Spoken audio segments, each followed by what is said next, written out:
Well, welcome back to Professor's Randomness and the origin story nobody wanted. So after our years in Vegas, my parents shipped me off to Miami for the summer, which is a far cry from the years in Australia I had been looking forward to, and the disappointment of moving to Tallahassee. Though the years I spent in Tallahassee were probably uh, some of the most impactful in my life, and probably if we'd moved to Australia, I'd be a much different person um, than I am today. So I guess all's well that ends well. So after a summer with staying with my grandmother in Miami and getting to spend time with my aunts and my cousins, and mostly my grandmother, and spending time at the pool at Dankers Hotel where Nana worked. We come to Tallahassee, and I remember the first day of high school. My first day of my sophomore year, brand new high school. Um, I had to ride the bus, couldn't walk to school, wasn't living across from school anymore. And I get to the bus stop, and I'm as socially awkward at 15 as I am at 50. Not a clue. And you would think having to make new friends every 2 or 3 years, I'd get good at it.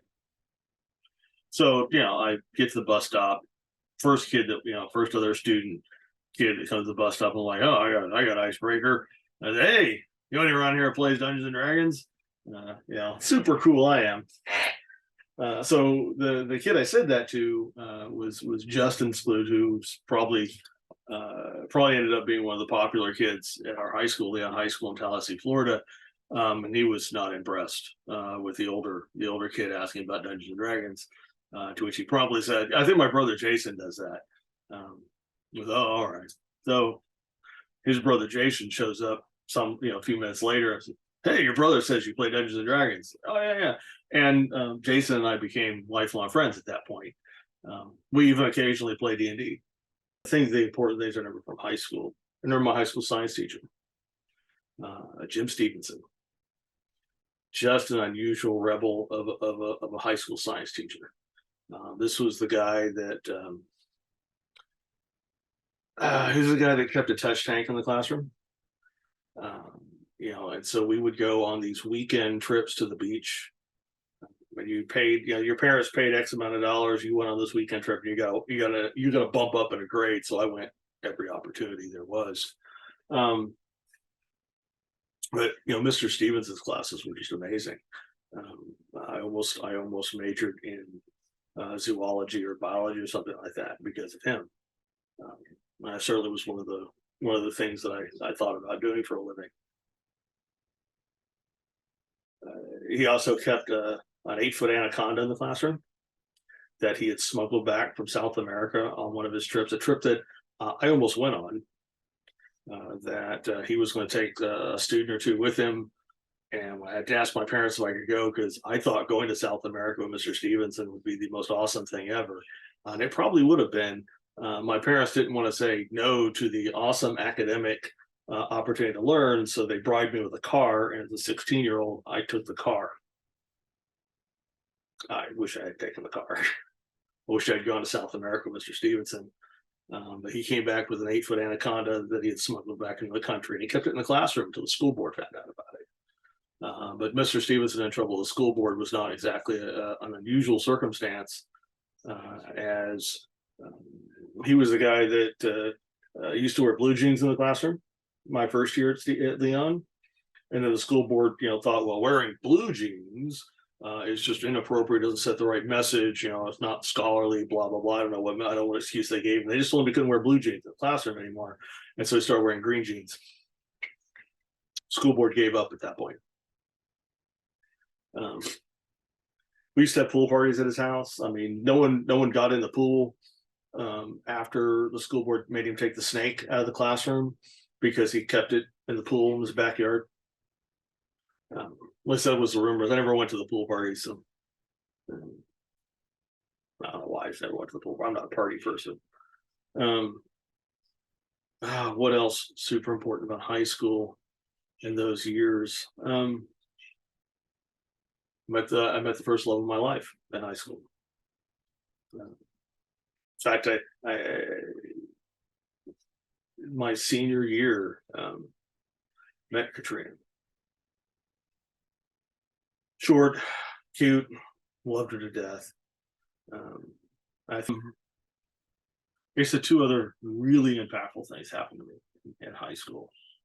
Um, was one, um, as Jason introduced me to Jesus. And I think I'll make a whole video about my testimony, but I'll tell the beginning of the story here as a spoiler for that one. We had gone one night, the weekend, and me and Jason were a couple of nerds. We used to go cruising on Tennessee Street in front of College Station, looking for girls like they did in the 50s. I mean, we were the kids in the late 80s that cruised through the high school parking lot playing Elvis and Buddy Holly. So we were a little bit out of time anyway. And so we went cruising up and down the main drag, like, we saw all the kids in the 50s TV shows and movies doing. He said, hey, we're going to go to this concert. Said, oh, cool. We'll go to a concert.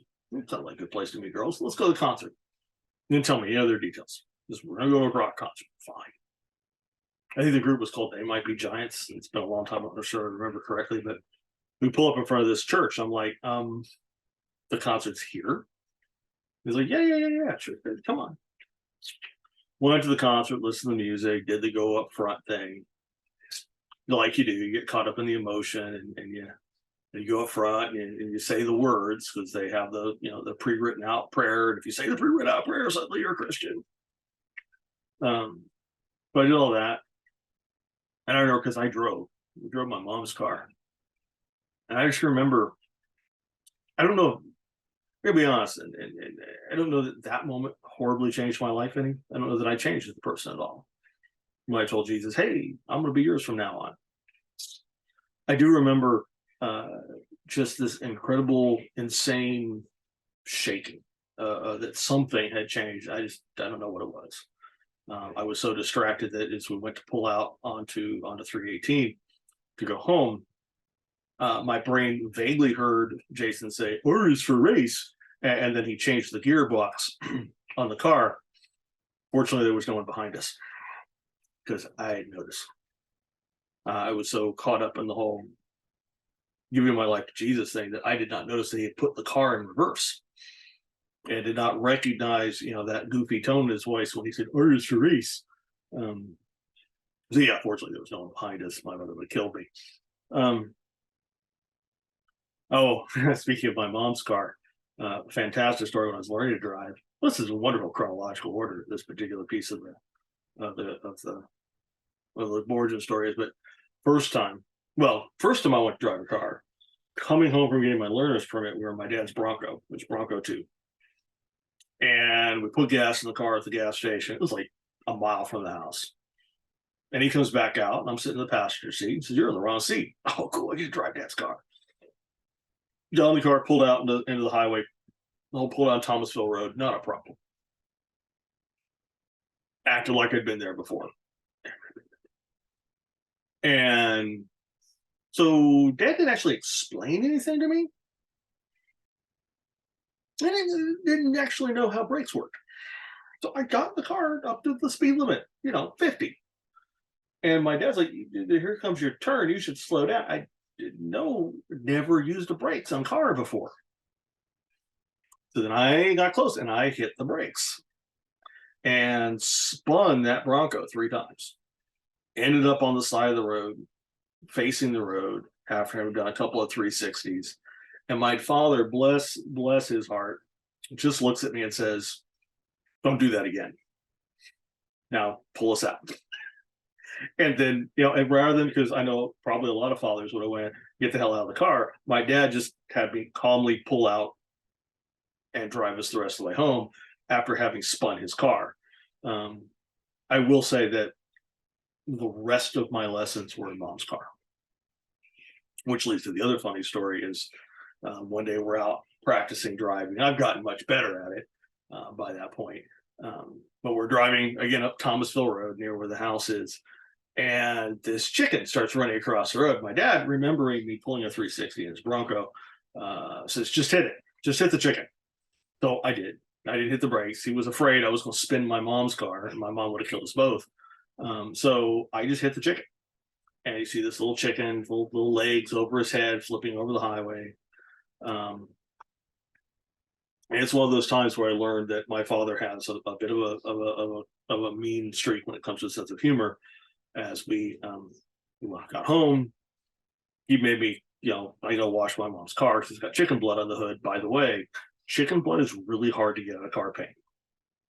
I don't know that I ever got that spot. There was one spot on the hood of her car. I don't know that I ever got it out of the spot out of the hood of her car. So while I was washing the chicken blood off my mom's car, my dad goes out to get dinner, comes back with a bucket of Kentucky Fried Chicken. I should have known. I mean, my father is the guy that, back in, we would get, I remember the Arthur Murray Dance Studios call. They would call, oh, congratulations, you've won free dance lessons. So, and you can hear this because the telemarketer is super loud. And so, dad picks up the phone, our fancy cordless phone, yay, 1980s technology. And, you start this spiel about, how he's going to learn dance lessons and it's going to improve, his relationships and his dexterity, blah. And my dad lets this woman go on for like 10 minutes. He's like, huh? Yep.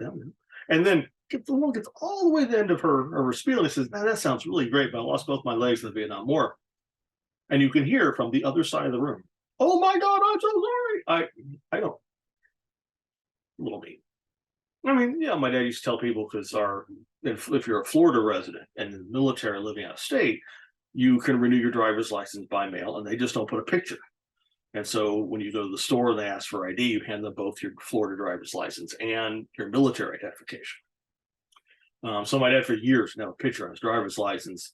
And when we moved to Tallahassee, everywhere else we lived, everyone understood because it was next to an Air Force base. We moved to Tallahassee, where there isn't, the nearest military base is a naval air station in Pensacola, which is hours away. And, my dad would go into Kmart or whatever. And, people quite, why didn't you have a picture on your driver's license? Now we're living in Florida and he hadn't renewed his driver's license yet. And he would tell them things like, well, I'm in the CIA. I'm not going to have a picture taken. I'm a vampire. If we were at night, he would tell them I'm a vampire and a photograph well. Lots of fun. He once told the person trying to sell a subscription to the Tallahassee Democrat that he didn't get the newspaper because he's illiterate. Just a fun person. And if you ever wonder where my sense of humor came from, blame my father. But the other thing that really impacted my life, and one of those things where had things gone wrong, I don't know where I'd be. I on and off as a teenager had I'm not going to say it was alcohol. I don't want to offend alcoholics by saying I was an alcoholic, but I drank a bit more than I should have. And one night, New Year's Eve, I'm single as I usually am because I was a fat, chubby, ugly kid. Obviously, this was before I met Katrina. I'm out at the lake getting drunk. And Jason's out at the lake with Jeanette doing what teenagers do. And I was 2/3 of the way through a 6-pack of Coors and noticed his truck. And I'm mostly standing behind his truck as his truck is doing this. And at one point, I see a head pop up, hear a scream, and Jason, I imagine he puts his pants back on, gets out of the truck, sees me back, and so I go to get in my car to drive home because I'd had another beer by then, and so I was almost out of beer anyway. I'm gonna drive home, and I'm obviously drunk. And that's the night Jason probably might have saved my life because he asked for my keys. He was gonna let Jeanette drive my car. Jeanette can't drive to save her life, and I'm like, no, she's gonna wreck my car. Now, this is the drunk man saying, this sober person is going to wreck my car, so I'm going to drive home drunk. I was 16, give me a break. Or not. So Jason did what a real friend did. Hit me about right here. Put me on the ground, took my keys, poured me into my car, and gave the keys to Jeanette, told her to drive me home. I was hot. But Jason was enough of a friend, loved me enough as a friend to risk our friendship to save my life. And that's one of the hallmarks of a friend, is someone who's loyal to you, does whatever is necessary to protect you and keep you safe, and make sure, do the right thing when you're too stupid drunk to do the right thing for yourself. Um, and that night, Jason taught me a lot about being a friend. But he was a good friend. He didn't rat me out to my parents the next day, and so my parents, uh, they might just be now hearing this story for the first time. Uh, it won't be a new experience for them in my 50s. I'm learning new things about me as a teenager.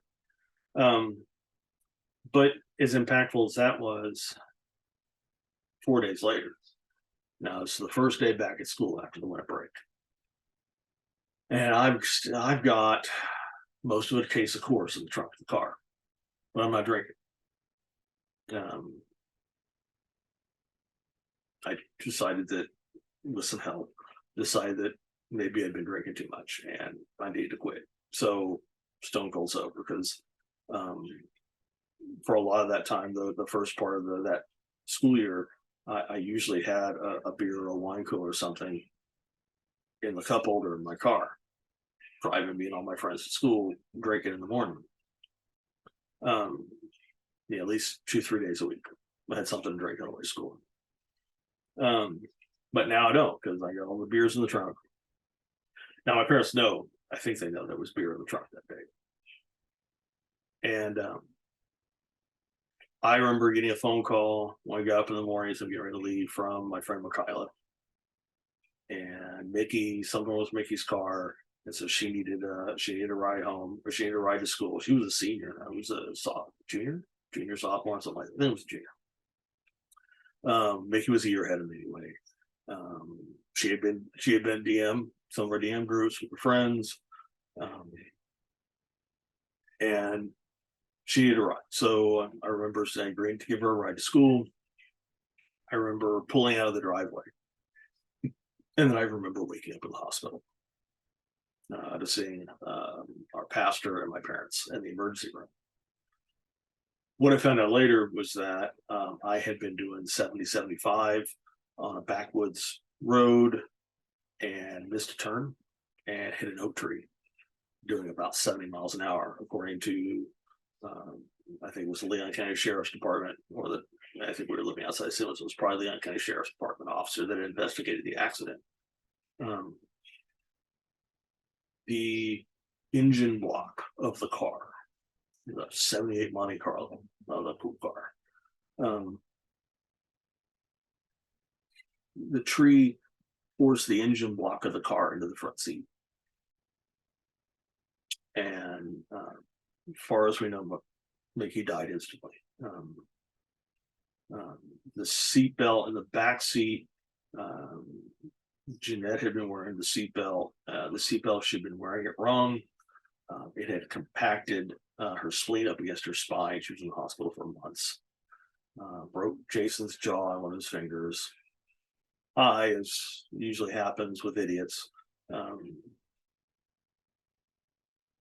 my back a little. I was the first one of the three of us to get out of the hospital. I don't remember any of it. I don't know what happened. I found out, someone told me later that it was one of my classmates that saw the car up against the tree and it stopped. And I remember him telling the story that he had stopped, had found me wandering around the woods. They never did find the steering wheel of that car, because the steering wheel should have killed me, but the steering wheel missing. He saw me wandering around the woods and got me under control. Said it took him 3 or 4 tries to flag somebody down to go call for help. This is long before cell phones were a thing. And we lived in a rich enough neighborhood for somebody to have one of those old bag phones. So the weird thing was, as another one of those stories that impact your life and teach you about being a neighbor, was the kid that stopped. Because the kid that stopped, not more than a few months before that, during one of the many, many times I'd been grounded and therefore couldn't use my car. And I had to ride the bus to school, which means if I had to take the bus to school, my friends did too, because I was the one with the car. Um, we had been at the bus stop, and I don't know what it was, but I got into a fight with him. Honest to goodness, fist flying fight before the bus got there. And of course, we, stopped. We heard the bus coming, and we will stop fighting. And I get you, I kick your ass later, because neither one of us wanted to get suspended either. It was bad enough. I was grounded from my car for a week or two. I didn't want to extend that, and he didn't want to get in trouble either. But we definitely did not like each other. And he was the person that stopped, and he knew it was my car, and he knew it was me. He knew it was this kid that he didn't like, that he'd gotten into a fight with, but he saw the accident, he saw the need, and he put aside our anonymity to do the right thing. And so I add that to the list of things I remember about being a good person. I mean, most of what I learned about being a good person, I learned from my dad, but I learned a few things from other people too. And that kid, even though he was my enemy, taught me something. Jesus says, love your enemy. Well, here's an example. Because he could have kept driving. A lot of people apparently kept driving that morning. Saw the car up against a tree and kept on driving. This kid that was my enemy stopped. There are consequences for actions, even those things that you think are fun and no one will get hurt. And they stick with you. I hope nobody watching this ever has to live with that knowledge, that purposeful or not, being responsible for the death of another person is an immense weight, and it's one that doesn't go away. And it comes back again and again and again. But those are the big issues. Well, the big interesting stories, I guess, from my years of high school in Tallahassee. There were good times. There was going to the prom and going to homecoming and falling in love. Even if that didn't work out, it was still worth it. That's it. From there, I think I lived in Tallahassee for almost another year, at least 7-8 months after I graduated from high school, waiting to get into the Air Force. The temporary amnesia I had from the accident almost kept me out of the Air Force. Of course, I'd moved out, kicked out, depending on. Now the story as I remember it is I came home. I was 18 already. Had come home past curfew, and my mom told me to get the hell out. And so I got an apartment and got out. My mother tells the story completely different, that I didn't want to move. I didn't want to leave Tallahassee. And they tried to talk me out of moving out. And they paid for my first apartment. I don't remember any of that. It was 30 years ago, and I'm an old man, so who knows? What I remember is my mom telling me to get the hell out. And so I moved out before I graduated from high school. Lived there for another year until the Air Force finally took me, and I joined the Air Force. And